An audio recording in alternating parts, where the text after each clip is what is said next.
mohon sampaikan salam saya kepada Bapak Gubernur Jambi. Malam ini seharusnya saya ke Jambi ini ingin sekali bisa beraudiensi langsung dengan beliau. Jadi saya dari Jangkat bukan untuk jalan-jalan. Kemudian adakah yang dari fraksi Gerindra Bapak yang hadir malam ini? Ya, Pak Edminuddin. Pak Edminuddin, anggota Komisi 4.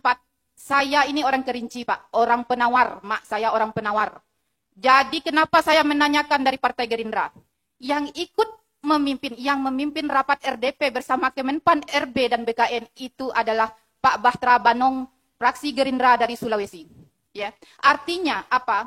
Bapak itu juga di bawah pimpinan Presiden Prabowo. Jadi saya ini sudah mencoba menghubungi Pak Bahtera Banong. Sudah saya WA, sudah saya telepon, tapi tidak ada respon. Karena siapalah saya, cuman honorer di pelosok negeri ini. Tetapi sampaikan, Pak Edminuddin, sampaikan salam saya kepada Pak Presiden Prabowo. Kenapa? Karena pemilihan presiden pun sampai ke pelosok negeri.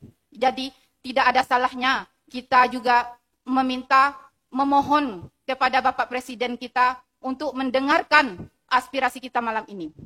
Saya kutip sedikit sambutan Presiden Prabowo pada pelantikan 961 kepala daerah di Jakarta. Kurang lebih begini. Saudara-saudara sekalian, saya mengingatkan atas nama negara dan bangsa ini. Anda dipilih oleh rakyat. Anda adalah pelayan rakyat. Anda mengabdi untuk rakyat. Maka Anda berkewajiban memperbaiki kehidupan rakyat. Itu adalah kewajiban kita.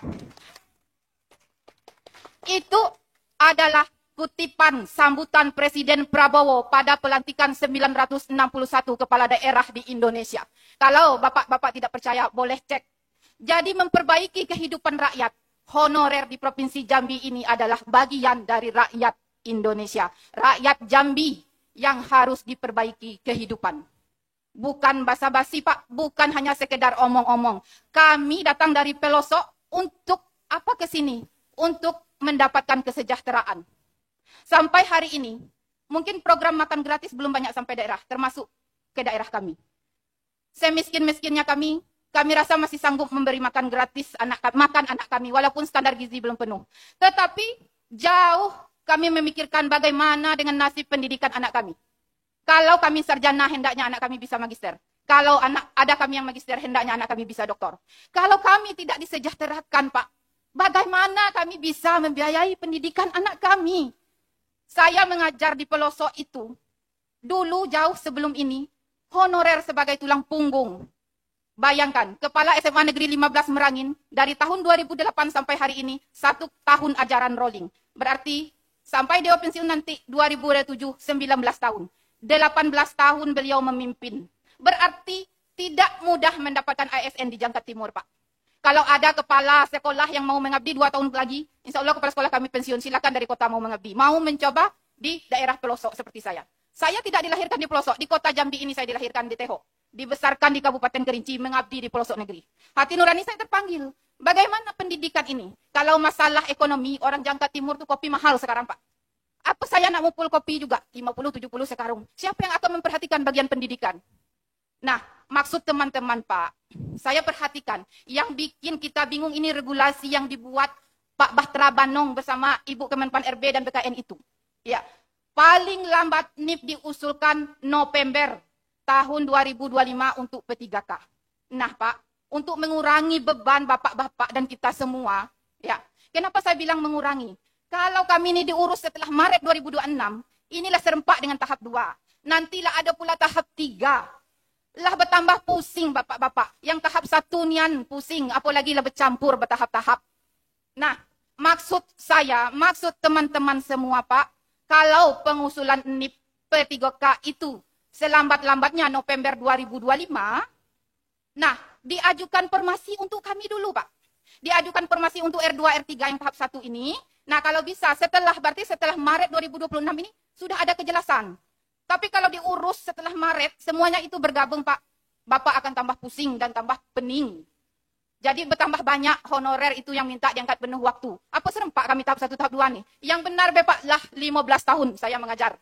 Lah 15 tahun di Jangkat Timur itu kalau saya ada keluar. Tidak ada, saya rasa tidak ada yang dari Jangkat ke sini, Pak. Tidak ada. Nah, jadi kami mohon sekali Pak, inilah hampir jam setengah 12.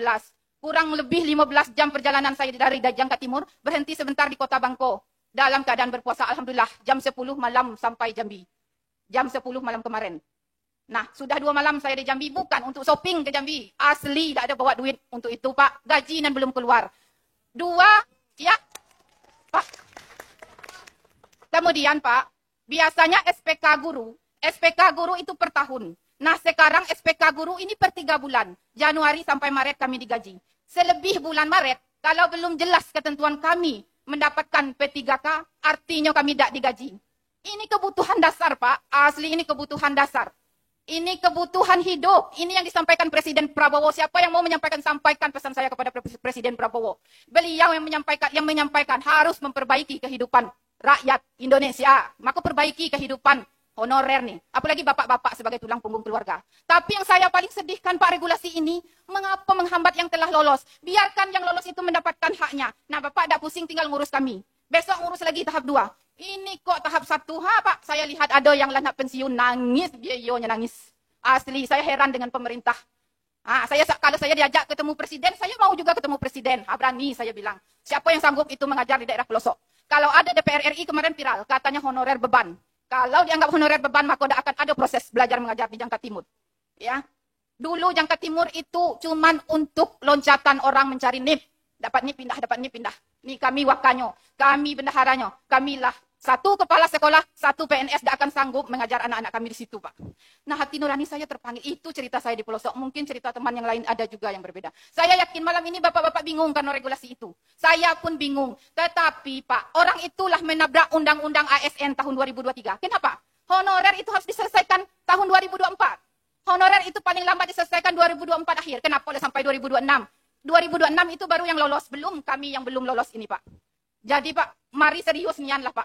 Asli nah, mungkin kadis kami tidak dari sini. Mau nian saya ngajak kadis tuh ke Jangka Timur. Ya, yang pengawas sekolah nian dulu diganti orang Kerinci, Pak Mulyadi. Saya ya tidak sanggup ke sini jauh nian. 2 kali saya ke Jambi audiensi. Nah, seharusnya saya bilang saya tidak hadir. Tetapi malam ini diundang langsung oleh Ketua Asosiasi dan teman-teman lainnya. Saya hadir untuk memperjuangkan nasib kami bersama, Pak. Jadi, maksud kami, Pak, kalau bisa di tahun 2025 ini ada usulan formasi. Karena orang Kemenpan RB itu menerima usulan formasi dari kita Pemprov, Pak. Jadi nanti sudah jelas. Kalau langsung 2026 nak diselesaikan kalau dengan tahap 2, Pak, walau alam lah, Pak. Ya, mungkin sepanjang itu, Pak, saya mohon maaf. Lebih kurangnya saya mohon maaf. Itu hati nurani yang berbicara, Pak. Saya sanggup seperti ini untuk bisa sejahtera, supaya anak saya bisa mendapatkan pendidikan yang layak.